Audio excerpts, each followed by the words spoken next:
So, I really hope that you guys are overwhelmed by now. Yeah, I know. But you know what? That means we did a good job. That means that we showed you that this is a complex puzzle. And this puzzle has a lot of pieces. And they're not simple. And they have to come together to make this journey a successful one. But you know what? They do come together, these puzzle pieces. And in the end, you will see that each one of them is like a little chapter to a story or a chapter in a book. And you put them all together and you get your book, you get your story. And this is what we're here to do now as we're wrapping up the weekend. We're here to talk about stories. And we're gonna get this panel, and you will see that each one of these amazing people has a very unique and a very interesting story to tell about how they put the pieces of the puzzle together in their own life. And you can see that despite the differences, all these stories have some recurring themes. And we'll talk about these themes after we listen to them, and we'll wrap them up to kind of give you something to take with you as you leave here tonight.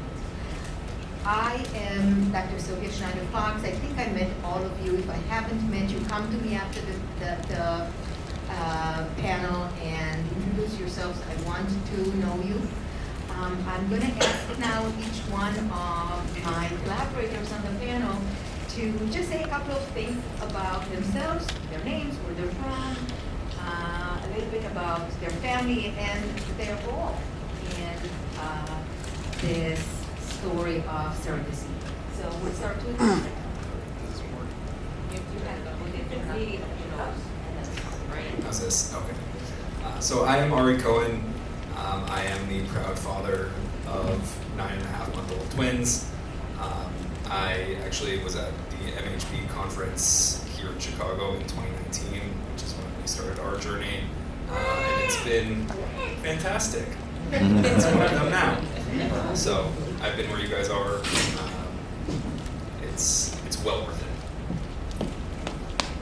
I'm Ray Crooks. I'm from the Chicago area, and I came to the conference in 2015, which I believe was the first one, and we were lucky enough to have a child via surrogacy in 2017, and then we had a daughter, and then we had twins, boy-girl twins, in February of 2019. So 3 kids really quick, but it's been awesome.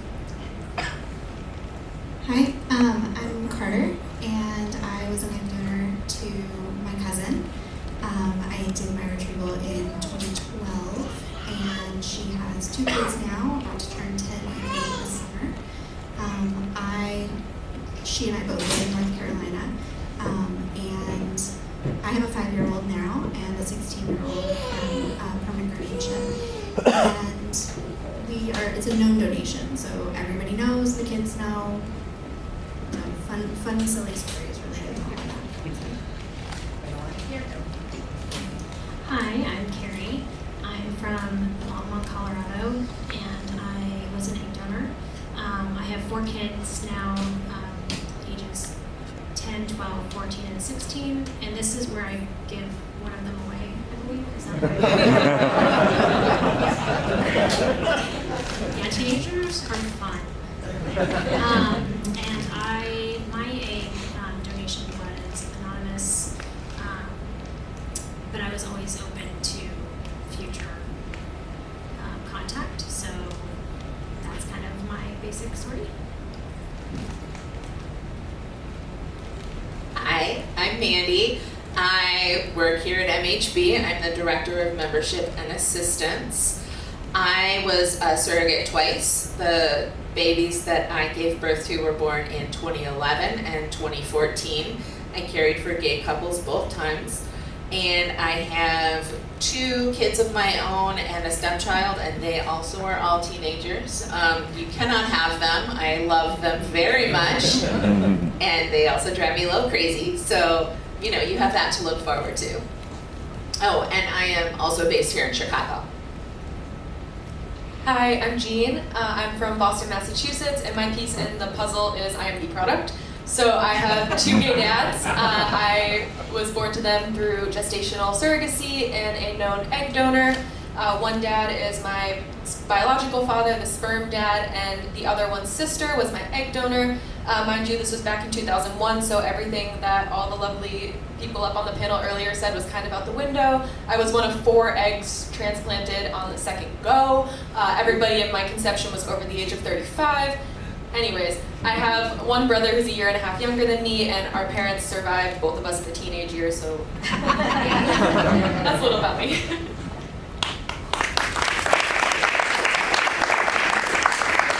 You already love them, don't you? All right, so I said it's a story. Let's start this like all stories start from the very beginning. So let me start with you, Ari and Ruth. I'll start with you guys. Ari, you talk first. Tell us, how did you start thinking about becoming a parent? So when I first met my husband, one of the first conversations that we actually had was about families and what was important to us from that perspective. I think the exact words were that both of us wanted to fill up a clown car with children. So it was obviously from the beginning something that was going to play a role in our relationship, but as you mentioned, this is a very complex puzzle, and there are a lot of moving pieces here, and I'm glad we found the MHP conference because we had a lot of trouble figuring out where to start and what the pieces actually looked like. So, you know, we started having the conversation when we started dating almost a decade ago, but didn't actually start understanding what was going to be required from us across the board until 2019. And that took us from 2019 to August 2022 to actually have our kids.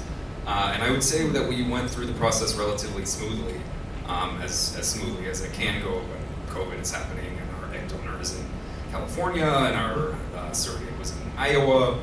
So it was definitely a process, but I would say the desire to grow our family biologically was very apparent early on, and I think that helped grease the wheels of such a long road. All right. So Ray, you were sitting here in 2015, Yes. a little overwhelmed. Absolutely, yeah. What made you move from sitting over there to actually biting the bullet and saying, all right, I'm doing it?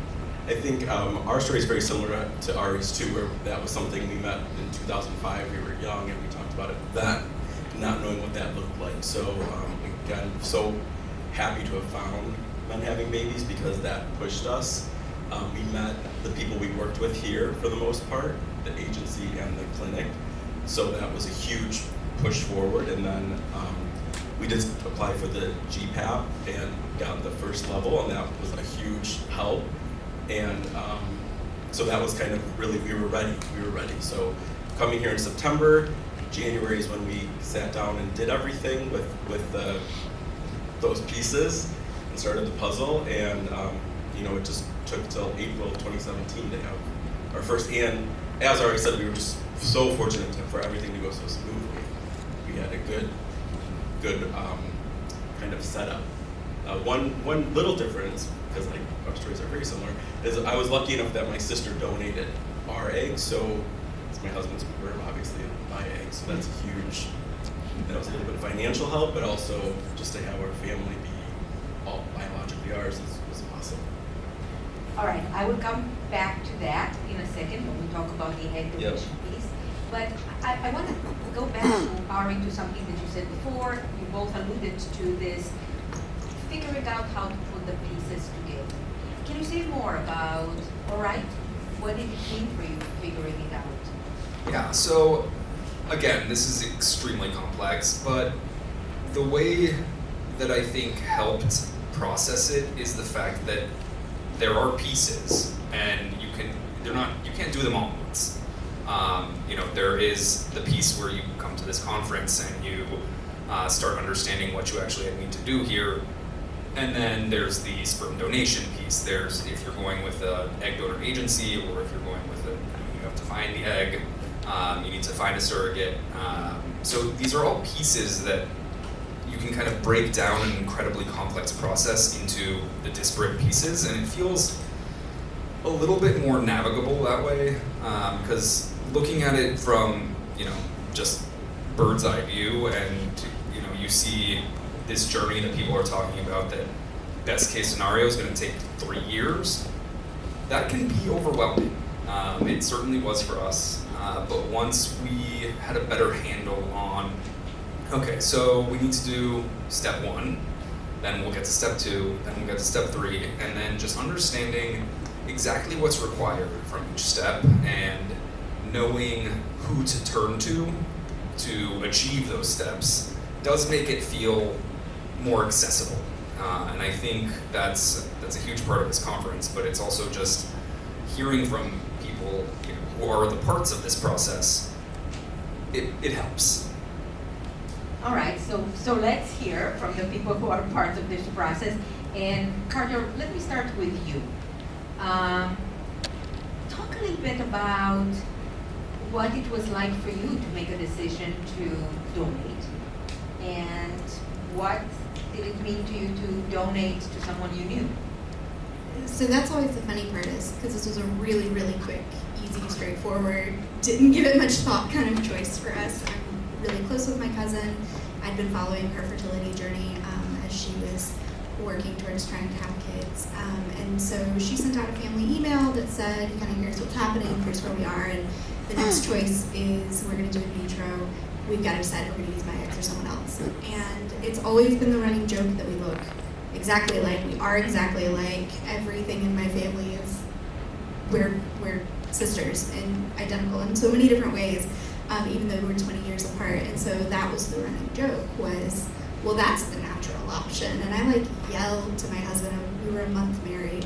I was like, hey, you care if I do this? I think we should, He's like, should I? I was like, no. So we just kind of rolled from there. It was pretty straightforward and easy for us. And we did meet with a counselor and kind of go through all these, what happens when your teenager comes in and says, you're not my real mom, I'm going to go, and she's like, well, you did that to your mom, so that's pretty straightforward. And their only thought was, are people going to think it's weird that the kids have brown eyes, because I have brown eyes? And we assumed that these kids would be mini versions of me and my cousin, and they're blonde hair, blue eyed. Neither of us were involved, apparently, because we both have dark hair and brown eyes. Anyway. And then I had my own kid, and he is also blonde with blue eyes, which I was offended by. She's really proud of it. She talks really, really openly about it with everyone. It was known. She told her kids their birth stories the day they were born. The whole thing. My 5-year-old can tell you all about it and considers them brother and sister. And we get to see them all the time, and it's a blast. So for us, it was a really straightforward choice. All right, so Ray, let me go back to you for a second, because we're talking about family donation, and I'm curious for you, how do you and your husband think about talking to your kids about his sister being... The history, yeah. Yeah. It's my sister, Your yes. sister. My Your sister, sister. yes. We've talked about it with her prior to it, and her preference is to wait until they're older, so there's a better understanding around 10 or 10 and 8, whatever that looks like. So we're comfortable with that. She prefers for other people outside of our family not to know. So we followed that as well. But other than that, she's an amazing aunt. She works she's a developmental therapist for 0 to 3-year-olds, so she couldn't be a better family member. So when we look exactly alike, and our first child looks exactly like me, except for blonde, and then our twins look exactly like my husband. Dark hair, dark eyes. So All right, so let me go back to you, Carter, on this theme.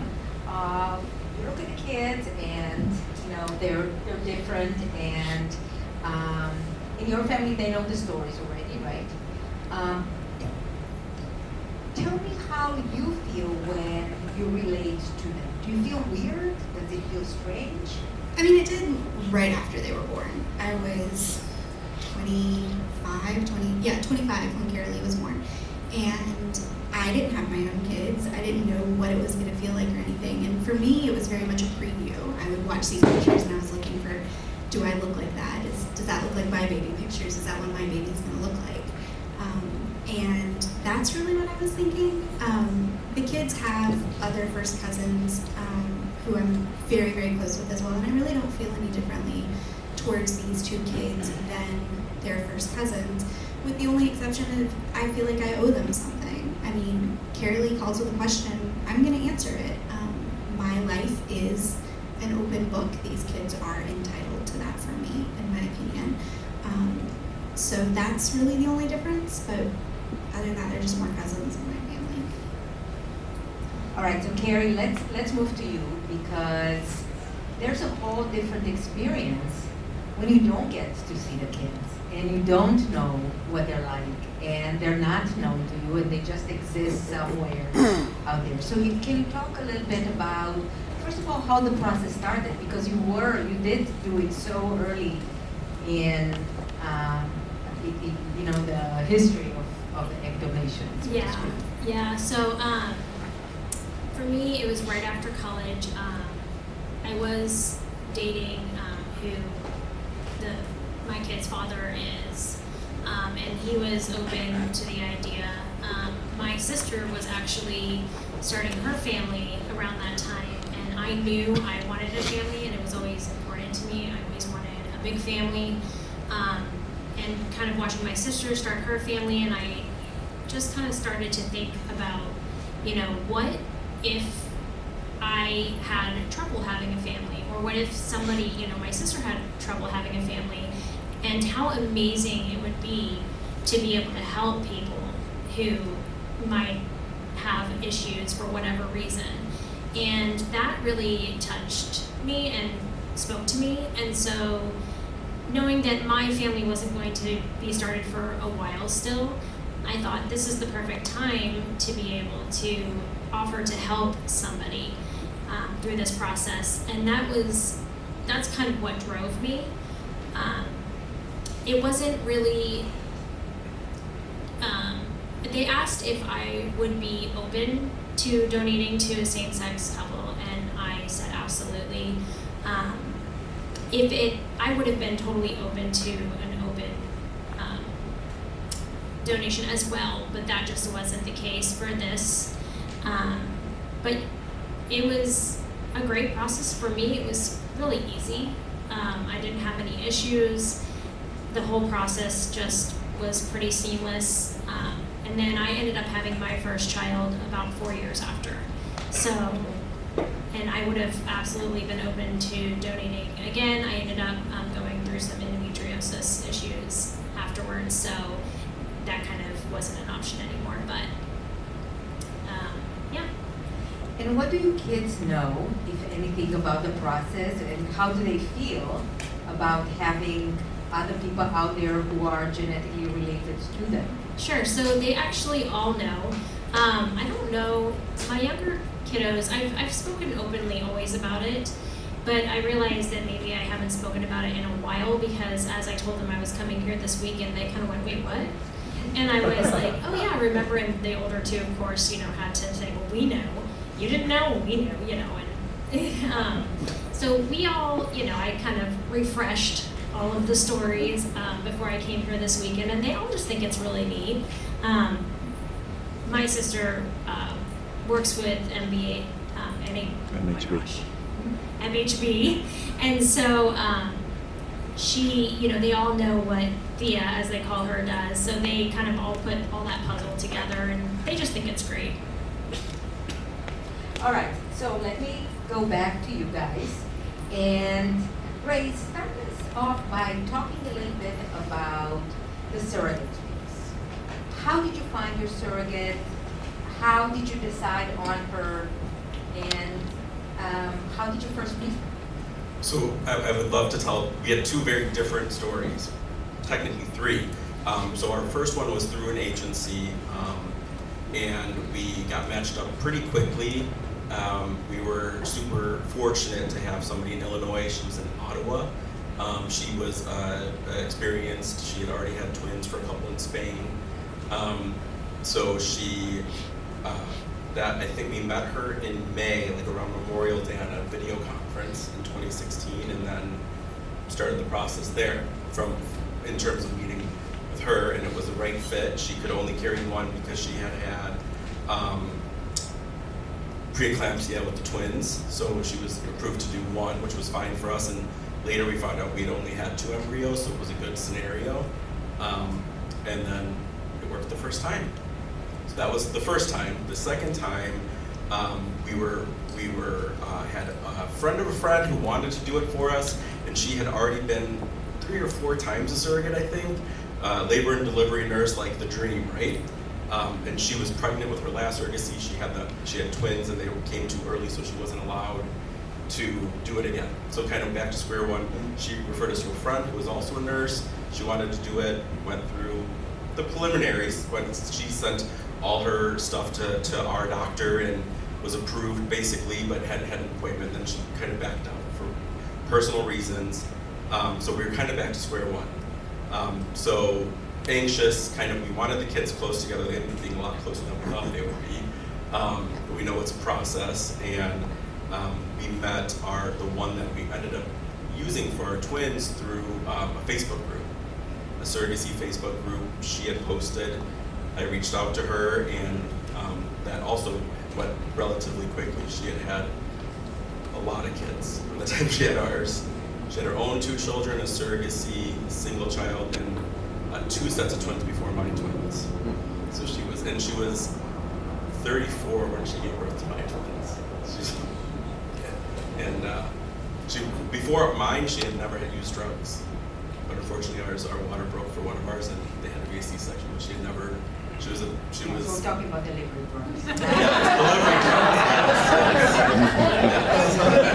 You did not leave her. Yes, that's correct. Wait, you guys, and then Yes. give me something. So that's how we found them. And she was in Minnesota, so that was a little bit of a different scenario. We missed the birth. We came about 2 hours late from our drive, but everything was good. All right, so I'll come back to that in a Yes. second. But let me ask one more thing before, and I'm going to get to you, Ari.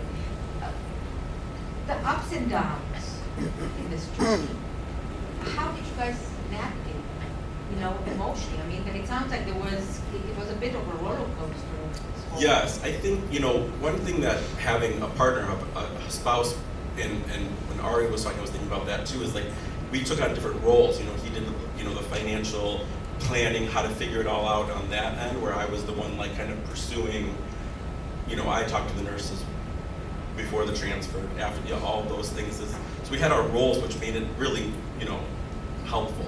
We were kind of doing what we were best at. And then in terms of just the ups and downs, with our first journey, it was very positive. Everything was very positive. The second journey was a little more challenging. Just different, very experienced carrier, very,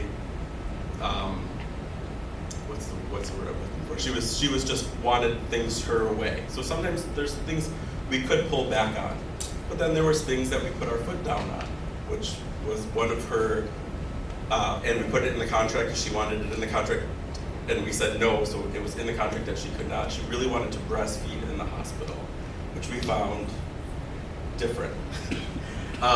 And our first one had pumped for us, and for about a month and a half after she was born. But she really wanted to breastfeed. Something about the uterus getting smaller, all of these things, and we put our foot down and really said, put it in the contract. No, that's not for us. And then in the end, she did in the hospital because we weren't there yet. So that was probably the downest moment. And then another challenge was the twins came early, and we knew that Minnesota had different laws than Illinois, but Illinois several states, which I'm sure you've learned about in this conference, make it very easy to have your name on the birth certificate. Minnesota's laws were very lax, so it was kind of open for interpretation. So the babies came early, and it was a Saturday, and there was no judge to sign, and it was 48 hours later. That was a big hurdle to get over to get the babies out of the hospital. So I can imagine, especially with the sense of losing control. And, you know, maybe we'll talk a little bit about this theme of control, right? Who has control and who's got autonomy over these decisions. And in a second, I'm going to get to you, Mandy, as the surrogate, and kind of talk about this balance between autonomy and sort of, you know, your body, their baby. But let me ask you, Ari, first, as we're still kind of at the beginning of the journey with a surrogate, talk a little bit about finding your surrogate, meeting her, sort of figuring out that she's the right surrogate for you. Yeah. So I want to actually start with just pointing out that when we were initially investigating these procedures, I and my husband were kind of thinking about, oh, well, do we have any family connections that might be willing to donate an egg or even possibly carry a kid for us? And we had conversations surrounding it, but I think eventually, and I think that we'll probably touch on this regarding the sense of control. We came to this conference and we ran the timelines, and it just ended up being much, in our mind, more controlled and more plannable to do it through agencies, and that leads me quite easily into how we found our surrogate, which was through an agency, same with our egg donor.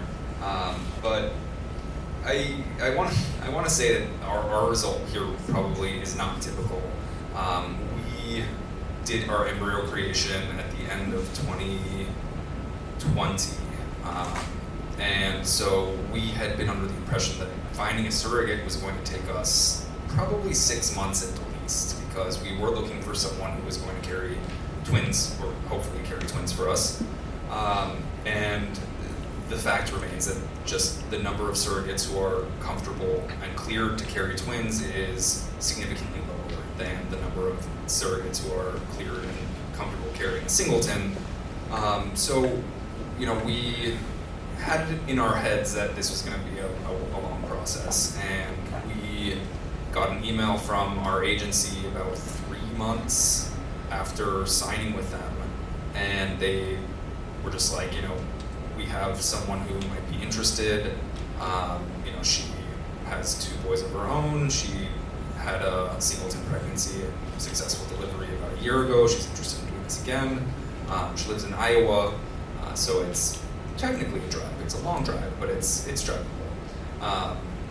So we had a Zoom because the bulk of this entire journey was during COVID, where we met her husband, we met her kids, and we just really clicked with them. And I think going into this process, and we never met our egg donor because it was an anonymous donation, but I think it was really important for us to remember that, yes, there is a donation financially involved here, but this is also still a hugely personal decision, and one that involves 2 families, the one that we're trying to build, as well as this other family of the surrogate who has, kids a lot of the time, has a partner a lot of the time, and that can be something that gets lost a little bit. So I think when we were having these conversations, she actually was really uninterested in breastfeeding, and had a couple of other things that she knew about herself, and we were basically pretty hands off in terms of the process, just because she's done it multiple times before, it worked out, so whatever she's doing is working. So I think, we got really lucky finding our first surrogate who we talked to, and it was exactly what we were looking for, and we successfully had our twins with her. But yeah, we got really lucky, and I know that. But yeah. Okay, So we'll come back to, is it luck or is it more? But Mandy, let's hear from your mom. Like, why? Why would you wake up one day and say, you know what, I want to be pregnant and carry someone else's baby? So before I do that, this is the problem with the dual role. I have to say, do not expect to have Ari's experience. It really does take a lot longer than that most of the time. So for me, I was actually pregnant with my youngest when I came across the idea of surrogacy.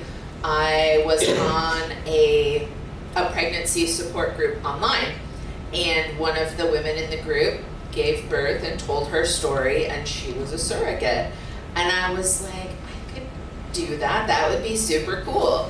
I had gotten pregnant really easily with my own kids, knew that I was absolutely done having kids, and it just seems like a waste of a uterus not to have more.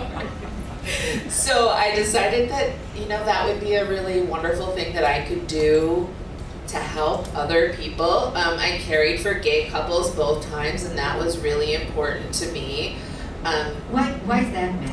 A lot, I feel like for some people, caring for a gay couple is not a thing that they are interested in doing. And so gay men have a lot fewer, maybe not a lot anymore, but this was also 12 years ago, definitely have fewer options. I definitely knew that there were women who wouldn't carry for a gay couple.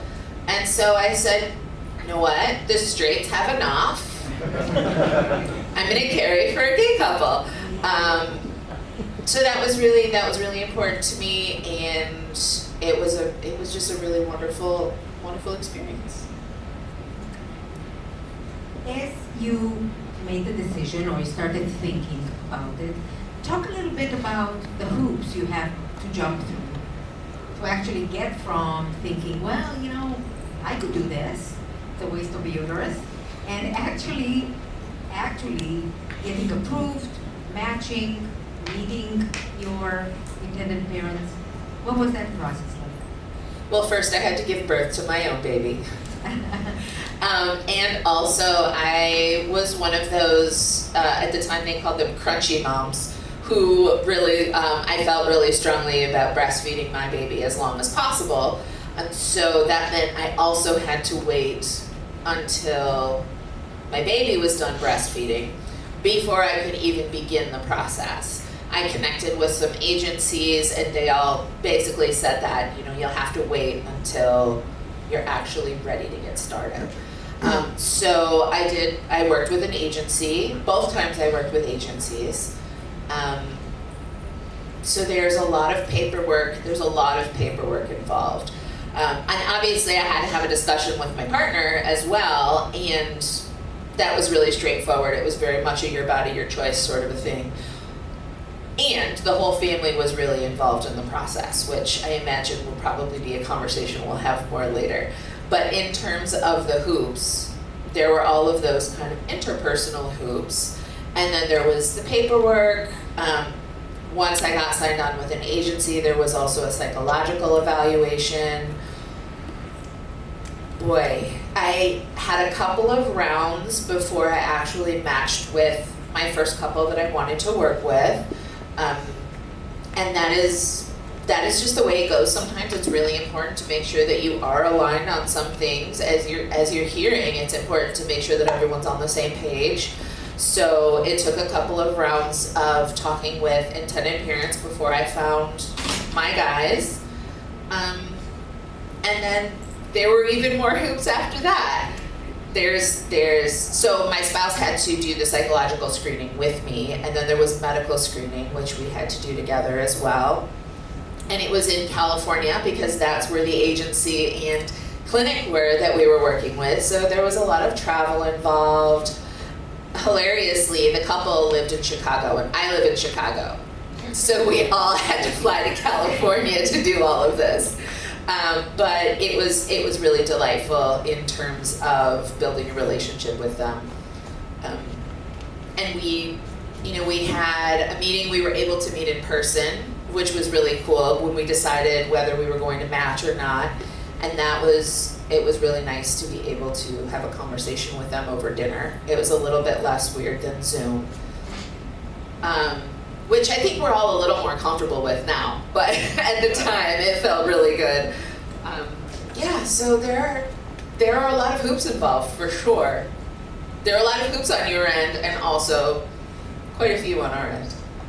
All right, so Jean, let's get to you, because I think you are probably one of the most interesting people in the room. What do you know from your parents about their process? What do you know about how they decided to go through surrogacy, what their decision was about egg donation? What have they told you over the years? Yeah, so you have pictures going around.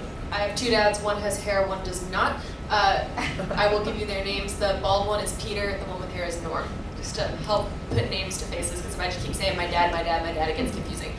So my parents met in the 80s, and they were together, and all the time that they were together, the early stages of their relationship, they weren't even sure if they would ever be able to get married, let alone have kids. So in 1996, unfortunately, Peter's mom passed away, and for some reason that kind of catalyzed, again, Peter's want to have kids.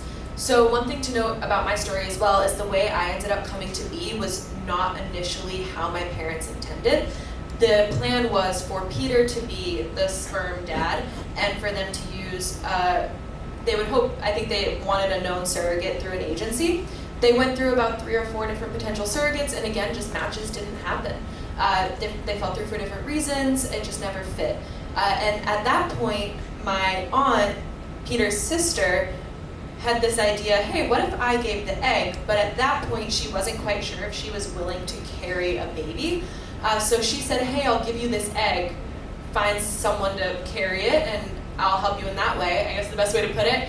And by some fluke, I don't know how this happened, I don't know what this story is, this background, but one of Norm's co-workers said, yeah, I'll carry your baby. So, yeah, I don't know. Anyway, so Norm ended up being the sperm dad, and Peter is blood my uncle, but at the end of the day, Peter and Norm are my dads. My aunts are my aunts. My aunt, who's the egg donor, is lesbian herself, so my aunts are my aunts. They live 5 miles from us. I see them every freaking day. I was at their house yesterday. Like, they're super close to me, but I had the gestational carrier, my aunt the egg donor, and my dad the sperm dad, and I was conceived, I guess in mid-2000 I would have been conceived, and I was born in April of 2001. After I was born, my parents were like, oh, we're happy with one, like we're just happy to have a kid, you know? And they didn't know that I was a girl, like everything was a surprise, there was no genetic testing done, nothing. Like I said, they implanted 4 embryos, only 1 took on the second round, like it was wild. So they were just super happy to have a kid. And at that point, my gestational carrier said, you know what, I'm done. She already had 2 kids of her own, she was done, I was a C-section, I was a little complicated, trend in my life, but she was done. So my aunt, having realized how much closer she got to us after I was born, said, you know what, if you want a second, I'll carry it. So they started going through that process with her. They just did intrauterine insemination with her, since there was no need to go through IVF and all that stuff if it was just going to be her eggs. With my IVF process, they got 25 eggs from her, so they knew that she was pretty fertile even at 38, 39.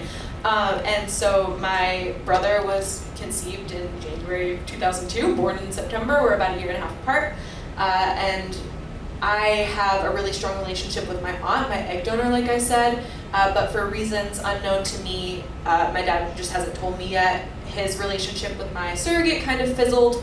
So I see her casually. If I go visit my dad at work, they still work together, I'll like run into her and we'll just talk about like what I'm doing. But I've never really had a conversation with her about her choice to be my surrogate. I just know that it happened, and obviously I'm thankful for it, but I don't know anything that went into that. My aunt is very willing to talk to me about, I was just texting them listening to that other panel, I was like, how many eggs was it again, so I don't get that wrong?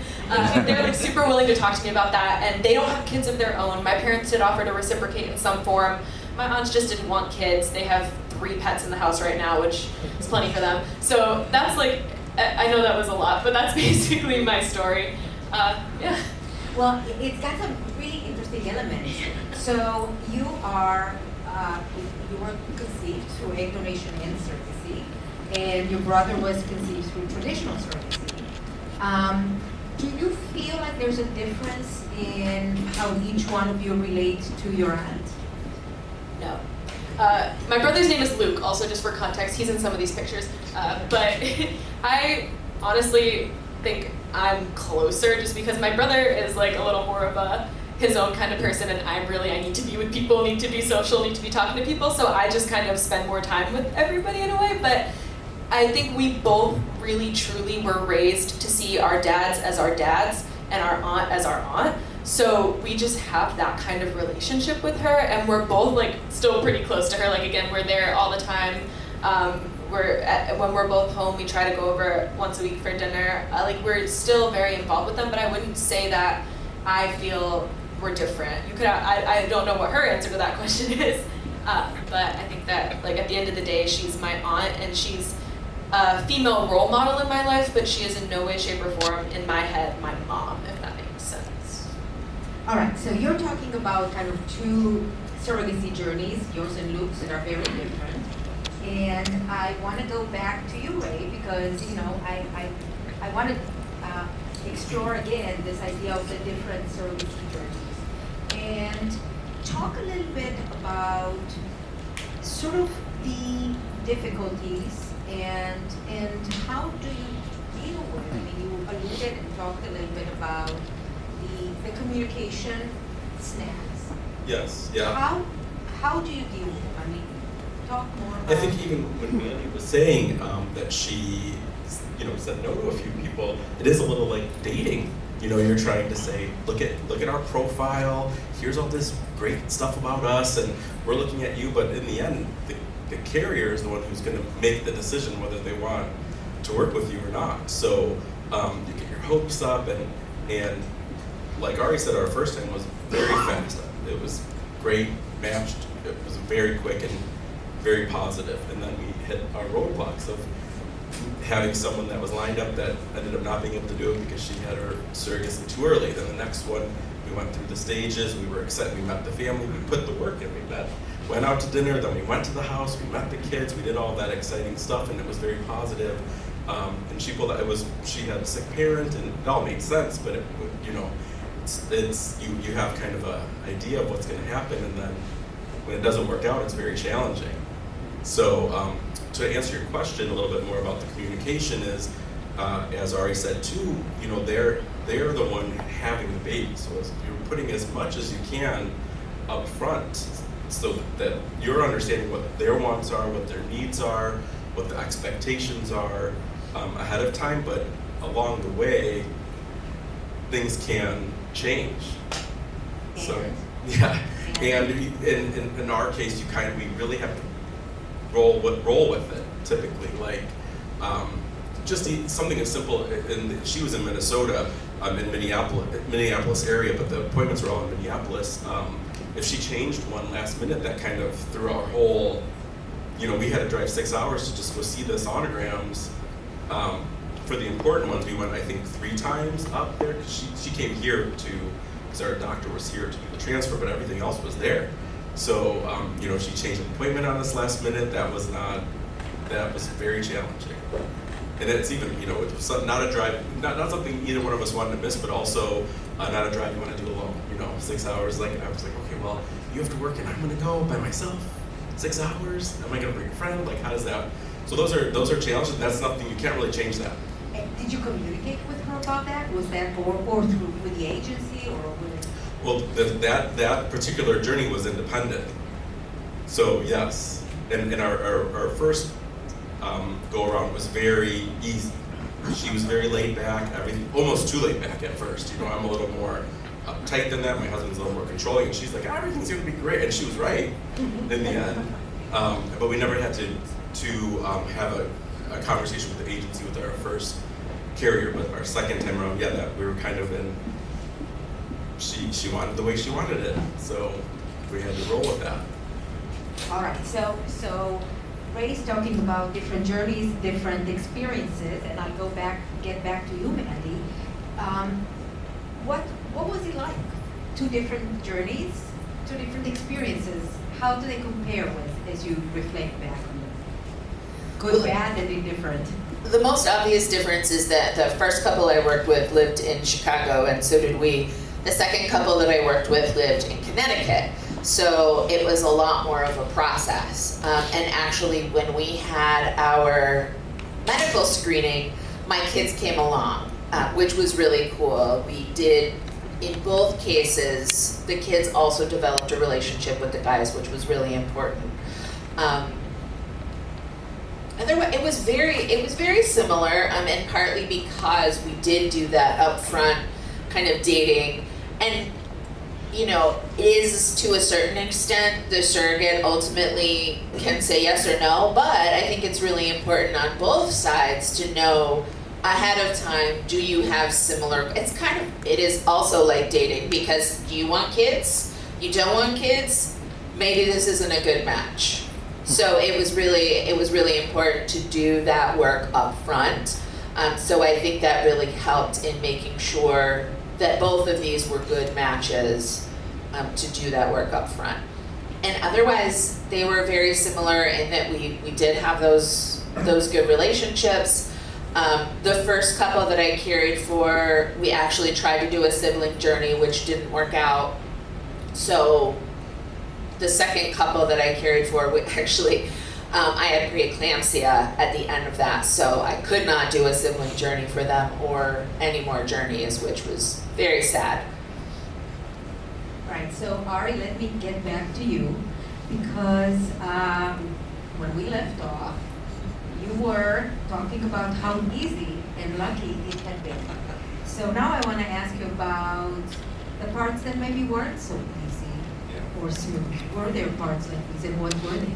Absolutely. I'm sure that there is a journey out there that goes incredibly seamlessly. Everything is exactly according to plan, slots in, timelines perfect. Ours was not.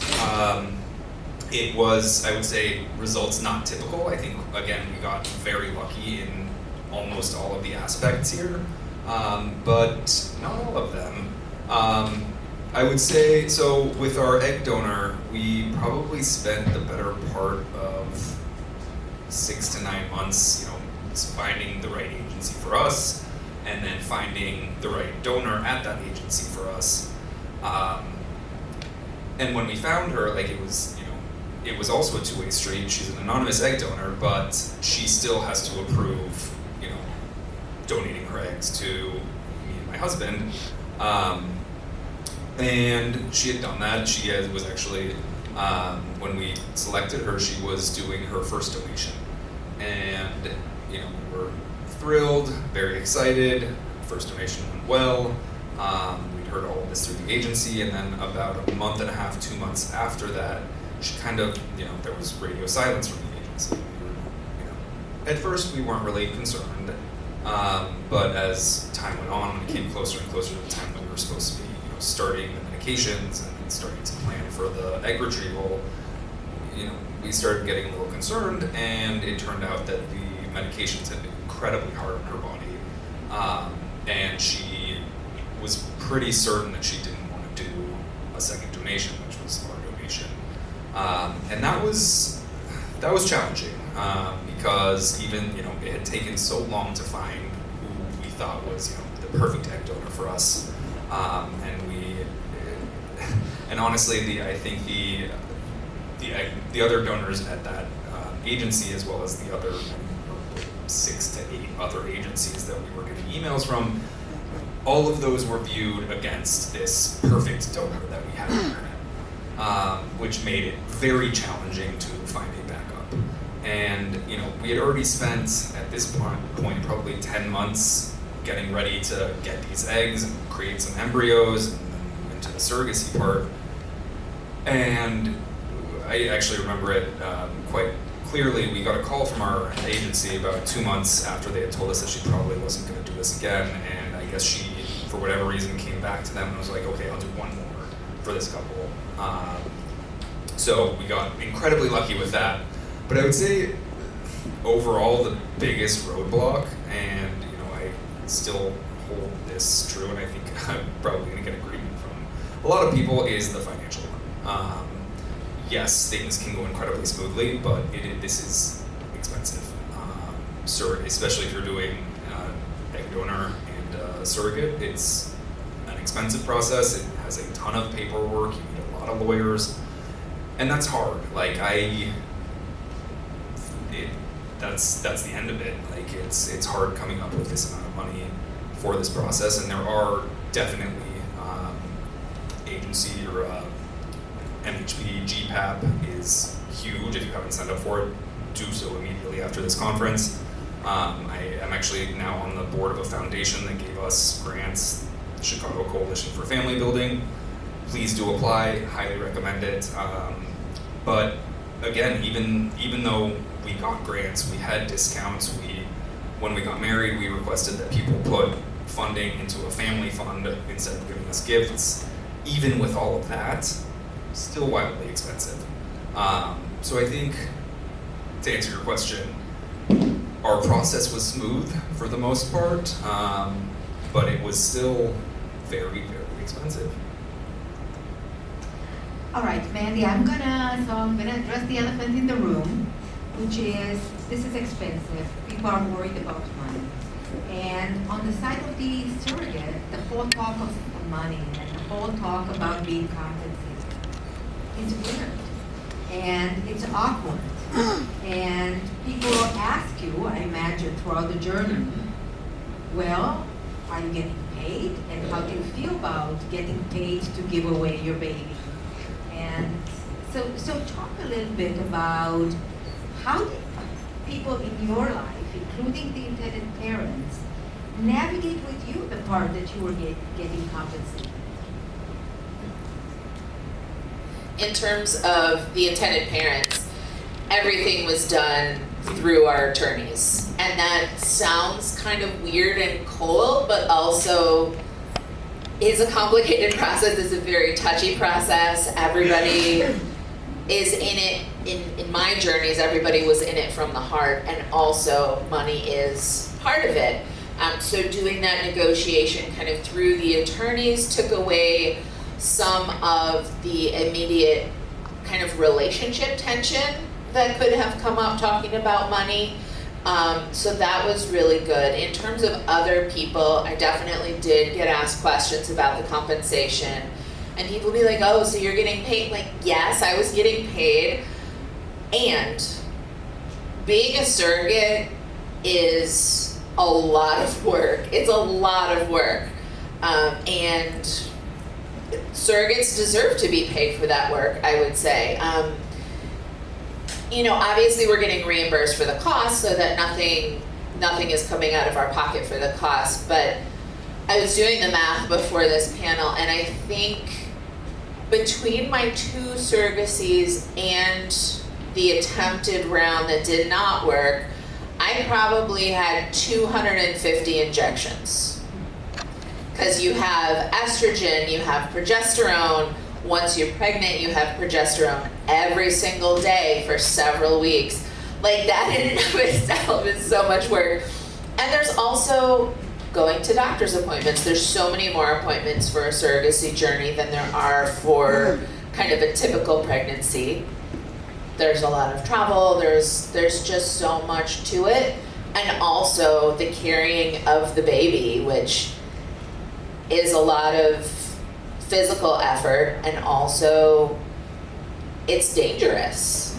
Like, I think people forget that being pregnant is a dangerous process. And you put life insurance for your surrogate in place for very good reason. And, like, obviously, should something have happened to me, money would not have been sufficient for my family to feel good about it. So that's all to say the compensation, obviously the compensation is not enough to make that okay either, but it is a lot of work. It is basically a job. My compensation was way less than minimum wage when you consider the number of hours that I put into it. So yeah, I mean, there's money involved, and also I definitely did not do it for the money.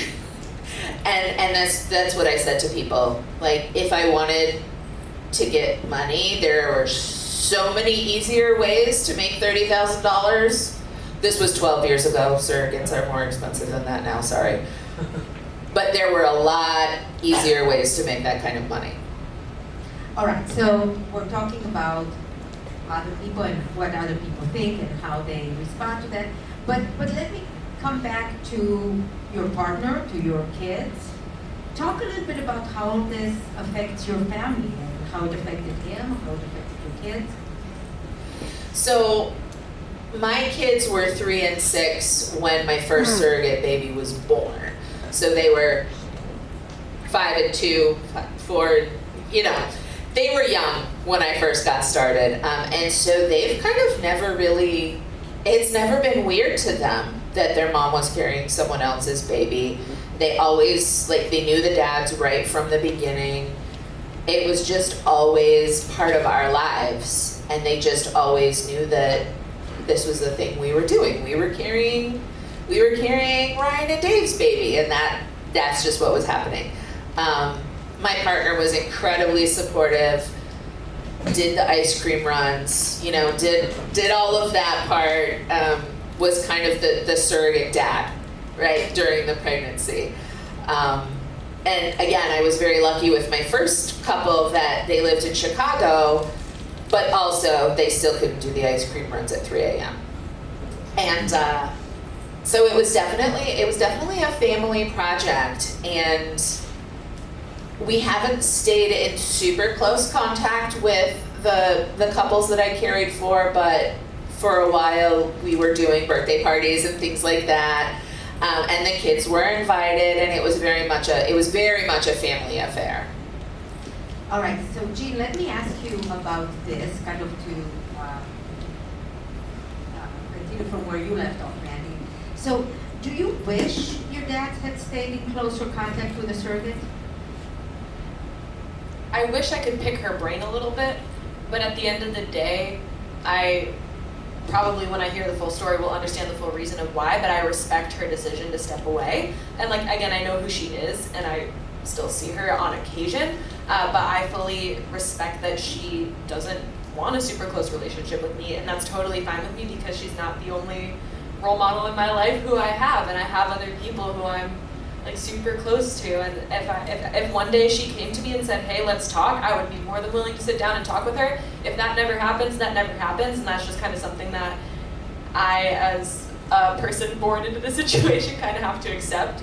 And also, can I say something on costs real quick? I do know a little bit about that with my situation too. My parents kind of did it a little untraditionally, and for some reason, neither of them asked for compensation. Like, my parents would have 1,000% paid, but it kind of backfired on my aunts because my parents said, okay, really, we want to give you something, and they asked for an above-ground pool to put in their backyard, which completely backfired because then my parents just brought us over and said, here, we're bringing the kids to swim.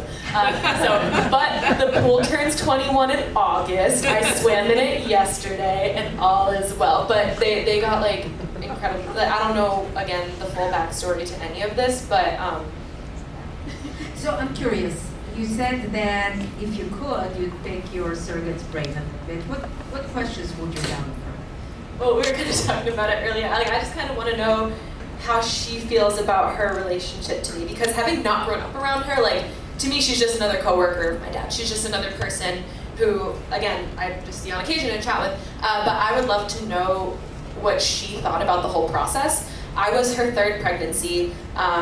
Her kids are just a few years older than me, so it wasn't a super large gap in time. But I was a C-section. I was face up. I got stuck. I was a month early. Like, it was just a process. So I'm curious to see how she felt about her like experience of being pregnant with me. And as someone who's female and who has thought about like, oh, would I be a surrogate in the future? I'd love to see what her experience was with me. I just think it's kind of cool. Like, I'm a nosy person. I like knowing things. So I just would want to know like that kind of thing. But it's not so much that I like wish I had a relationship, more so just nosy, want to know information about the process. Okay, so talking about long-term relationship once the babies are here. Ari, what is your relationship with your surrogate now? And is it what you hoped it to be? Where do you want it to go? Yeah, of course. So we were lucky in that our surrogate was coming to the table with, a surrogacy under her belt. So she kind of knew what she wanted. So we were fairly comfortable with what she was comfortable doing. And with her previous pregnancy, she had, exchanged photos from time to time. They're not exactly close enough for us to be visiting all that frequently, but I think, actually I owe her pictures as a reminder. We send her pictures probably every couple of months. If the kids are doing something fun that we capture on video, then we send it her way. And it's very clear that she really appreciates that. And this is a good opportunity for me to point out one of the sweetest things that her and her family did was for last Father's Day. So we did our introduction December 18th of 2021. Yeah. And so on Father's Day in 2022, we got a package from her and her whole family that was just filled with stuff that we would need for the babies. She was, about 5-6 months in at that point.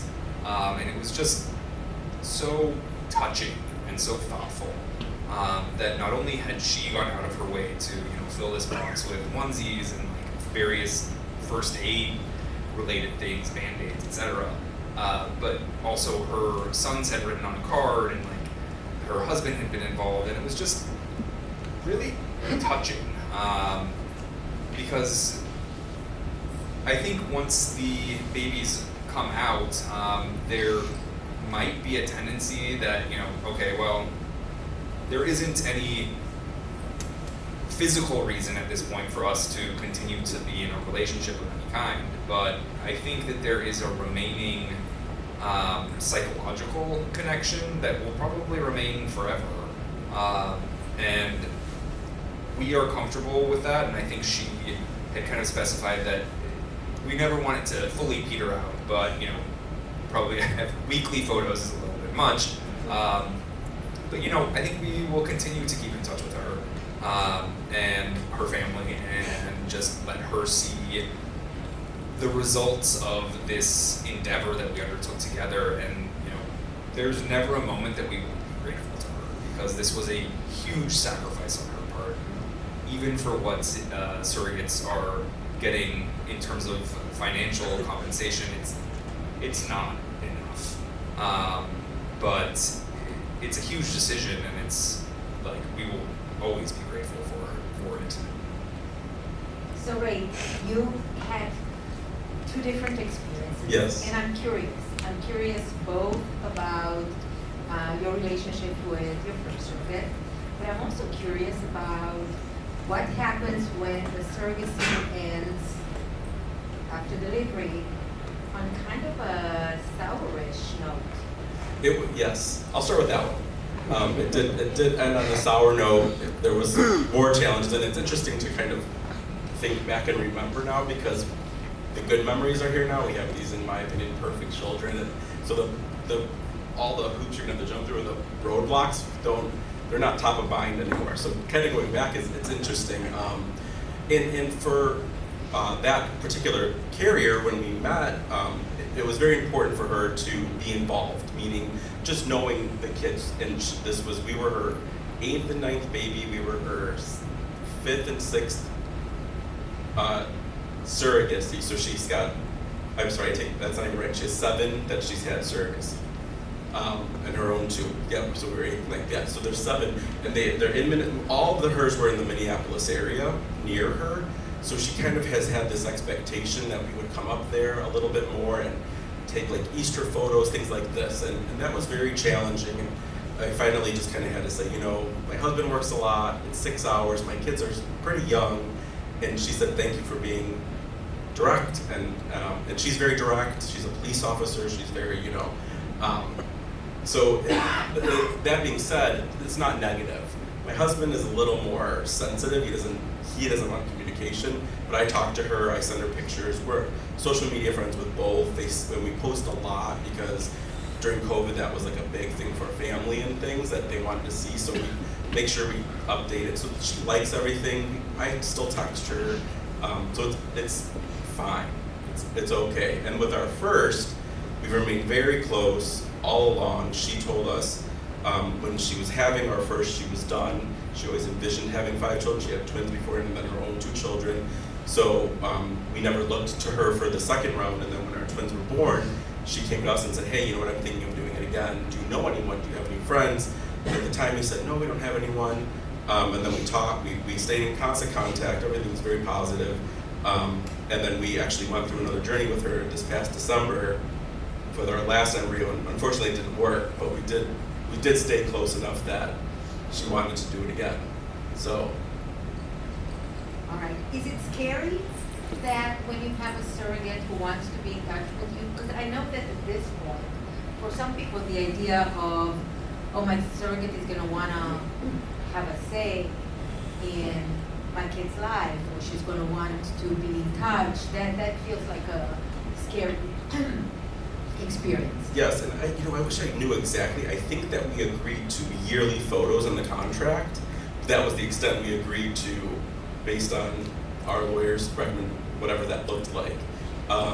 But I would say no, it wasn't scary. I mean, I think we connected with both of them right away in a positive way. We met their families, same scenario really, and it was great. You know, they were just great people, nice people. So it didn't feel like they wanted these to be their kids or wanted there to be anything super deep. They just want to be aware, be in touch, and that feels good, actually.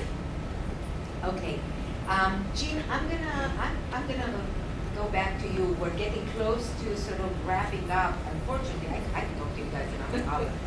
But there's a question that there's lots of questions I could ask you, Jean. But there's a question that comes up sometimes in these conferences, and I'm curious about your answer to it.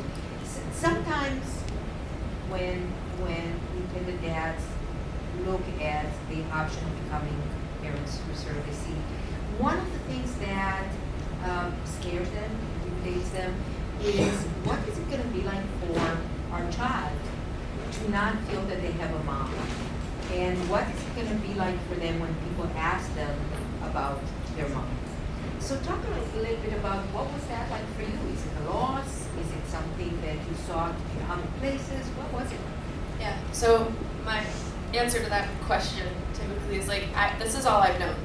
I have no idea of what it would feel like to have a mom. Like, my dads are my parents, and this is my family, and this is the house I've grown up in, and the people I fight with every day. You know, like, this is my family. And that, to me, is just all I've ever known. So I've never felt like I'm missing anything by not having a mom. I have plenty of, if like people are always like, but you don't have a female role model, like who's the mom figure in your life? Like, I have plenty of females in my life who I could turn to if I ever needed to, my aunts being exhibits A and B. Like, I have people of male and female genders in my life who mean a lot to me, but my parents are the ones who like just took care of me from birth, and they're the ones who have helped me get through this crazy thing of being in college during a pandemic, and they're the ones who said, yeah, come back home if this is what's right for you in life right now. Like, they're the ones who are there for me, and that's all I really need.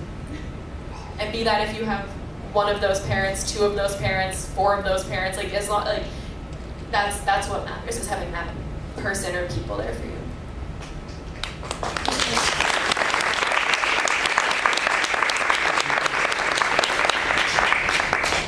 I think this is a perfect pause, if nothing else, for our conversation. I'm saying pause because if you guys want to ask our panelists more questions after the panel, I'm sure you guys will be available to answer more questions. But I want to wrap it up a little bit because I said in the beginning that there's such different stories, obviously, and each one of you has different sort of twists and turns and kind of different angles to your stories. But with the different angles and recognizing that each one of us is a different person, we have different baggage, we have different expectations, and therefore we have different perspectives on these journeys of surrogacy and donation. Still, the theme here is so much about family.